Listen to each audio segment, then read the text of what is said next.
സിനിമയുടെ തുടക്കത്തിൽ 9 വയസ്സുകാരിയായ എമ്മ ഗ്രോസ്മാൻ എന്ന പെൺകുട്ടി പൂളിൽ മുങ്ങിത്താഴുന്ന ഒരു പൂച്ചയെ നോക്കി നിൽക്കുന്നതാണ് കാണുന്നത്. യാതൊരുവിധ വികാരങ്ങളും എമ്മയ്ക്ക് ഈ ദാരുണമായ ദൃശ്യം കണ്ടിട്ടും തോന്നുന്നതേയില്ല.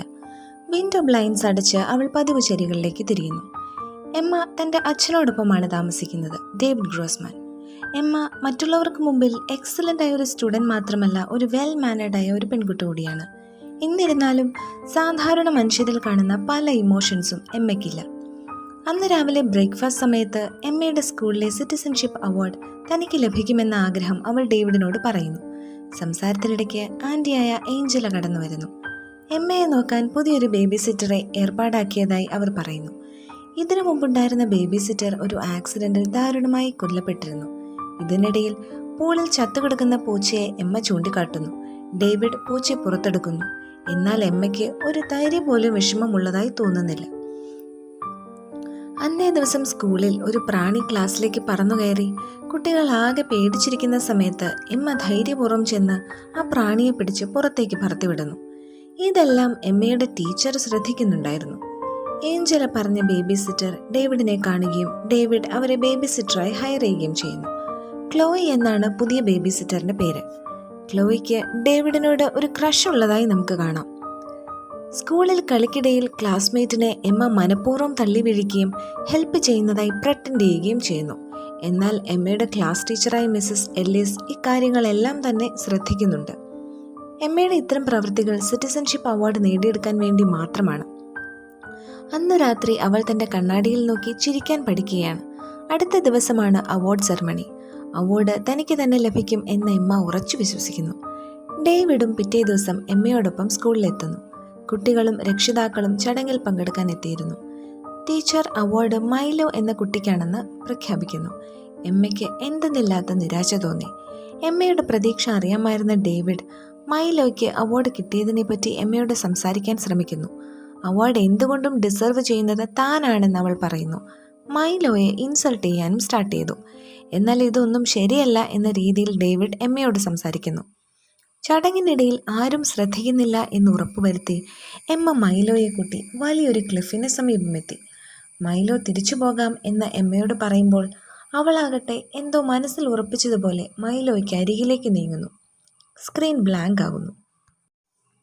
ഒന്നും സംഭവിക്കാത്തതുപോലെ എമ്മ പാർട്ടിയിൽ റീജോയിൻ ചെയ്യുന്നു. മൈലോയുടെ പേരൻസ് അവനെ കണ്ടോ എന്ന് എമ്മയോട് ചോദിക്കുമ്പോൾ അവനെ കണ്ടിട്ടില്ല എന്നവൾ നുണ പറയുന്നു. മൈലോയുടെ പേരൻസ് പരിഭ്രാന്തിയോടെ അവനെ അന്വേഷിക്കുകയാണ്. പെട്ടെന്ന് 2 പെൺകുട്ടികൾ കരഞ്ഞുകൊണ്ട് ഓടി വരുന്നു. സഹായത്തിനായി അവർ ഉറക്കെ നിലവിളിക്കുന്നു. എല്ലാ പേരൻസും അവരുടെ അടുത്തേക്ക് ഓടിയെത്തി. മൈലോ മലയുടെ മുകളിൽ നിന്നും കടലിലേക്ക് വീണിരിക്കുന്നു. അവൻ്റെ അച്ഛൻ അവൻ്റെ ചേതനയേറ്റ ശരീരം കയ്യിലെടുക്കുന്നു. CPR എല്ലാം നൽകുന്നുണ്ടെങ്കിലും മൈലോ ഓൾറെഡി മരിച്ചു കഴിഞ്ഞിരുന്നു.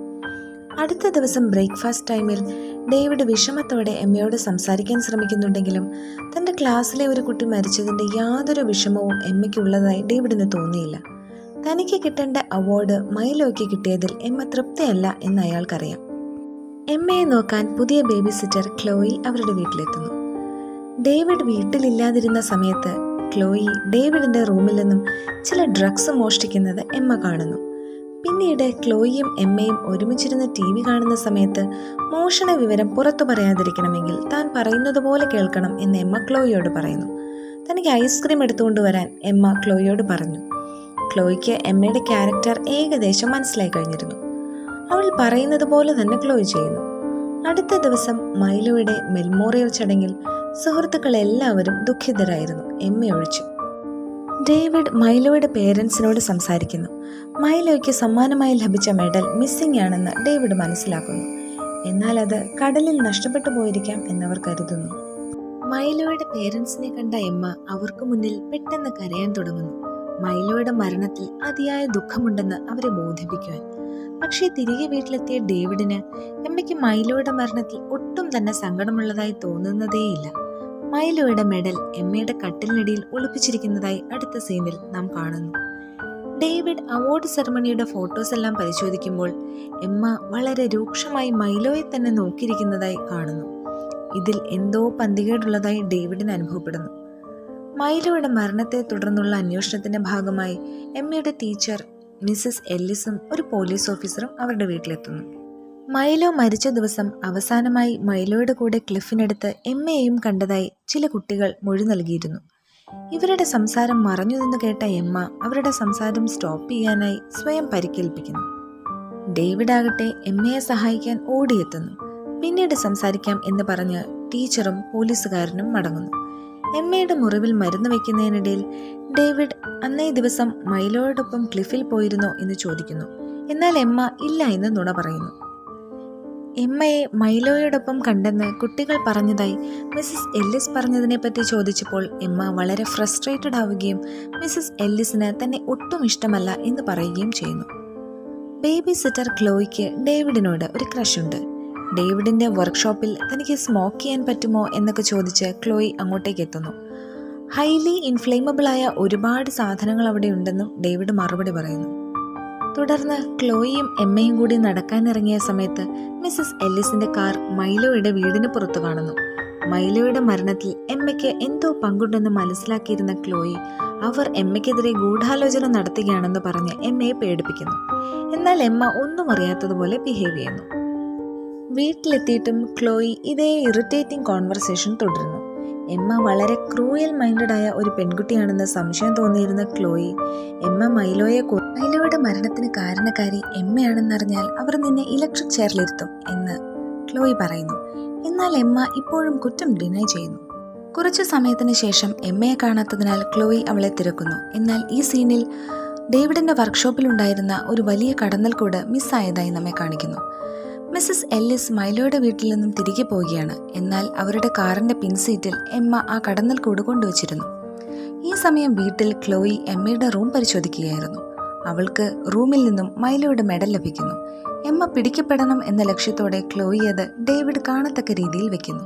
ഇത് കാണുന്ന എമ്മ ഡേവിഡ് കാണാതെ ആ മെഡൽ കയ്യിൽ ഒളിപ്പിക്കാൻ ശ്രമിക്കുന്നുണ്ടെങ്കിലും ഡേവിഡ് മൈലോയുടെ മെഡൽ കാണുകയും എമ്മയോട് ഇതിനെക്കുറിച്ച് ചോദിക്കുകയും ചെയ്യുന്നു.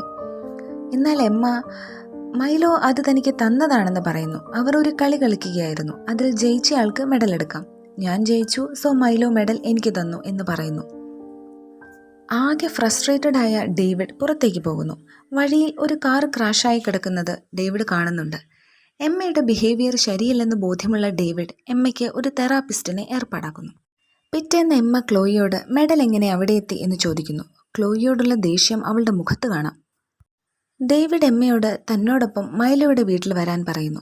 മെഡൽ മൈലോയുടെ വീട്ടിൽ തിരികെ ഏൽപ്പിക്കാനാണ് അവർ പോയത്. അവർക്കാകെ കൺഫ്യൂഷനായെങ്കിലും മെഡൽ കിട്ടിയതിൽ മൈലോയുടെ അമ്മ നന്ദി പറയുന്നു. മിസ്സസ് എല്ലിസിന്റെ കാർ ക്രാഷായി അവർ മരണപ്പെട്ടതിനെക്കുറിച്ച് മൈലോയുടെ അമ്മ പറഞ്ഞു. കാറിന്റെ പിൻസീറ്റിൽ കടന്നൽക്കൂടുണ്ടായിരുന്നെന്നും കടന്നൽക്കൂട്ടത്തിന്റെ ആക്രമണത്തിൽ ശ്രദ്ധ തെറ്റിയാണ് മിസ്സസ് എല്ലിസിന്റെ കാർ ക്രാഷായതെന്നും മൈലോയുടെ അമ്മ പറയുന്നു. പെട്ടെന്ന് എമ്മ കരയാൻ തുടങ്ങുന്നു. മിസ്സസ് എല്ലിസ് അവളുടെ ഫേവറേറ്റ് ടീച്ചറാണെന്നും നുണ പറയുന്നു. എന്നാൽ തിരികെയുള്ള യാത്രയിൽ വളരെ ഹാപ്പിയായ ഒരു എമ്മയാണ് ഡേവിഡ് കാണുന്നത്. ഔട്ട് ഹൗസിൽ വർക്ക് ചെയ്യുന്ന സമയത്ത് ഡേവിഡ് അവിടെ ഉണ്ടായിരുന്ന കടന്നൽക്കൂട് അപ്രത്യക്ഷമായത് ശ്രദ്ധിക്കുന്നു. അയാൾക്ക് എമ്മയിൽ സംശയം തോന്നുന്നു. അടുത്ത ദിവസം തെറാപ്പിസ്റ്റിനടുത്ത് എമ്മയെയും കൊണ്ടുപോകുന്നു. എമ്മയോട് തെറാപ്പിസ്റ്റ് ഒരുപാട് സമയം സംസാരിക്കുന്നു. എന്നാൽ സെഷൻസിന് ശേഷം എമ്മ മറ്റു കുട്ടികളെപ്പോലെ ഒരു നോർമൽ കുട്ടിയാണെന്ന് ഡേവിഡിനോട് പറയുന്നു. തുടർന്നൊരു ദിവസം ഡേവിഡിന് തന്നോട് ക്രഷ് ഉണ്ടെന്നും നിന്റെ രണ്ടാനമ്മയാവാൻ താൻ റെഡിയാണെന്നും ക്ലോയി എമ്മയെ പറഞ്ഞു പേടിപ്പിക്കുന്നു. എന്നാൽ ഇത് തീരെ ഇഷ്ടമാകാതിരുന്ന എമ്മ ക്ലോയിയെ വോൺ ചെയ്യുന്നു. അന്ന് രാത്രി എമ്മ ഡേവിഡിനോട് ക്ലോയിയെ ഇഷ്ടമാണോ എന്ന് ചോദിക്കുന്നു. എമ്മ ഒരിക്കലും ഒരു രണ്ടാനമ്മയെ ആഗ്രഹിക്കുന്നില്ല എന്ന് ഡേവിഡിനോട് തീർത്ത് പറയുന്നു. എന്നാൽ ഒരു ഡേറ്റ് നൈറ്റ് പ്ലാൻ ചെയ്തിരുന്ന ഡേവിഡ് മറുപടിയൊന്നും നൽകാതെ പുറത്തേക്ക് പോകുന്നു. അന്നേ ദിവസം TV കാണുകയായിരുന്ന ക്ലോയി എന്തോ ശബ്ദം കേട്ട് എമ്മയെ അന്വേഷിക്കുന്നു. വീടിനുള്ളിൽ കാണാത്തതിനാൽ വർക്ക്ഷോപ്പിലെത്തുന്ന ക്ലോയി എന്നാൽ വർക്ക്ഷോപ്പിൽ കയറിയതും വാതിലടയുകയാണ്. അവൾ വാതിൽ തുറക്കാൻ ശ്രമിക്കുന്നുണ്ടെങ്കിലും പുറത്തുനിന്ന് ലോക്കായതിനാൽ അതിന് കഴിയുന്നില്ല. ജനലിലൂടെ ക്ലോയി എമ്മയെ കാണുന്നു. എന്നാൽ എമ്മയുടെ ട്രാപ്പിലെ അടുത്ത ഇര ക്ലോയി ആയിരുന്നു. വർക്ക്ഷോപ്പിന് തീപിടിച്ച് വിവരമറിഞ്ഞ് ഡേവിഡ് ഓടിയെത്തുന്നു. മകൾക്കൊന്നും സംഭവിച്ചില്ലെന്നറിഞ്ഞ് അയാൾക്ക് ആശ്വാസമാകുന്നു. എന്നാൽ മൈലോയുടെ മരണവുമായി എമ്മയ്ക്ക് എന്തെങ്കിലും ബന്ധമുണ്ടോ എന്ന് അയാൾക്ക് പിന്നെയും സംശയമായി. ഡേവിഡ് ഇതിനെക്കുറിച്ച് എമ്മയോട് സംസാരിക്കുന്നു. തനിക്ക് എമ്മയെ സഹായിക്കാൻ കഴിയും എന്നും ആശ്വസിപ്പിക്കുന്നു. ഫൈനലി എമ്മ പറയുന്നു മൈലോയെ ക്ലിഫിൽ നിന്നും തള്ളിയിട്ടത് അവളാണെന്ന്. എന്നാൽ തുടർന്നുള്ള സംസാരത്തിൽ നിന്നും മുൻപുണ്ടായിരുന്ന ബേബി സിറ്ററിനെ കൊന്നതായും ക്ലോയിയെ കൊന്നതായും എമ്മ കൺഫസ് ചെയ്യുന്നു. ഡേവിഡിന് തൻ്റെ മകൾ ഇത്ര ക്രൂരമായ കൊലപാതകങ്ങൾ ചെയ്തുവെന്ന് വിശ്വസിക്കാനേ കഴിഞ്ഞില്ല. എങ്കിലും തൻ്റെ മകളെ പ്രൊട്ടക്റ്റ് ചെയ്യാൻ തന്നെയാണ് ഡേവിഡ് ആഗ്രഹിക്കുന്നത്. മകളുടെ ക്രൂവൽ മൈൻഡ് അറിഞ്ഞിട്ടും അത് അയാൾ റിപ്പോർട്ട് ചെയ്തില്ല. പിറ്റേന്ന് ടൗൺ ഷെറിഫ് ഡേവിഡിനെ വിളിക്കുന്നു. അയാൾ എമ്മയെ മീറ്റ് ചെയ്യണം എന്ന് പറയുന്നു. പക്ഷേ ഡേവിഡ് ചില എക്സ്ക്യൂസുകളെല്ലാം ഉണ്ടാക്കി അവളെ രക്ഷിക്കാൻ വേണ്ടി ശ്രമിക്കുകയാണ്. എമ്മ സിക്കായി കിടക്കുകയാണെന്ന് അയാൾ നുണ പറയുന്നു. ഡേവിഡ് എമ്മയും കൊണ്ട് ദൂരെയുള്ള അവരുടെ ലേക്ക് ഹൗസിലേക്ക് പോകുന്നു. അവിടെയുള്ള കെയർ ടേക്കറിനെ എമ്മ പരിചയപ്പെടുന്നു. പിന്നെയും ഷെരീഫ് ഡേവിഡിനെ വിളിക്കുന്നു.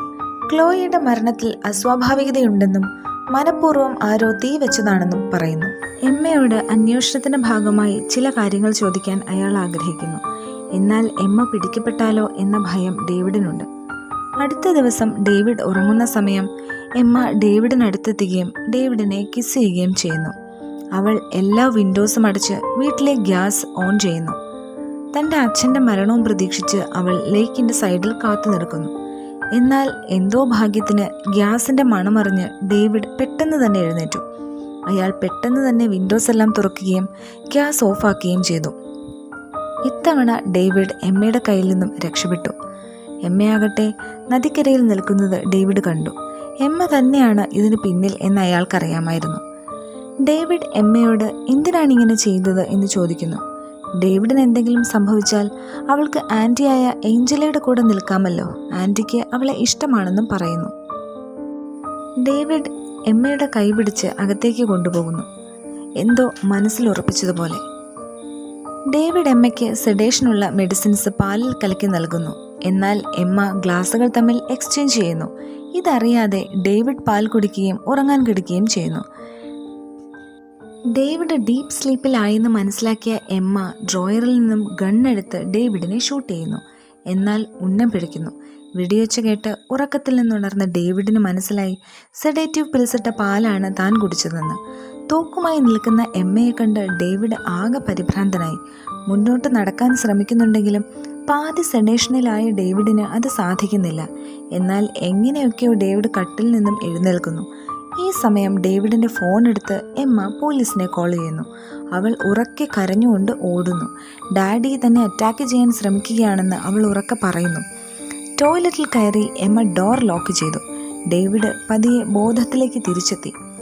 ടോയ്ലറ്റിൽ എമ്മ ഉണ്ടെന്ന് അയാൾ മനസ്സിലാക്കി. കുറേ തവണ ഡോർ ഓപ്പൺ ചെയ്യാൻ പറയുന്നുണ്ടെങ്കിലും എമ്മ അത് ചെയ്യുന്നില്ല. ഡേവിഡ് എമ്മയെ ഉപദ്രവിക്കാൻ ശ്രമിക്കുകയാണെന്നാണ് ആ കെയർ ടേക്കർ വിചാരിച്ചത്. ഡേവിഡ് ഡോർ തള്ളി തുറക്കുന്നു. എമ്മയുടെ നേരെ തോക്ക് ചൂണ്ടി നിൽക്കുന്ന ഡേവിഡിനെ കണ്ട കെയർ ടേക്കർ തോക്ക് താഴെയിടാൻ ഡേവിഡിനോട് പറയുന്നു. എന്നാൽ എമ്മ പറയുന്നത് ശ്രദ്ധിക്കരുതെന്നും അവൾ നുണ പറയുകയാണെന്നും ഡേവിഡ് പറഞ്ഞു. ഇതൊന്നും വിശ്വസിക്കാൻ കെയർ ടേക്കർ തയ്യാറാകുന്നില്ല. എമ്മയെ അവളിൽ നിന്ന് തന്നെ പ്രൊട്ടക്റ്റ് ചെയ്യേണ്ടത് തൻ്റെ ആവശ്യമാണെന്ന് ഡേവിഡ് പറഞ്ഞു. എന്നാൽ എമ്മയുടെ ആക്ടിംഗ് ഒന്നും മനസ്സിലാവാതിരുന്ന കെയർ ടേക്കർ ഡേവിഡിനെ ഷൂട്ട് ചെയ്യുന്നു. ഡേവിഡ് തൽക്ഷണം മരിക്കുന്നു.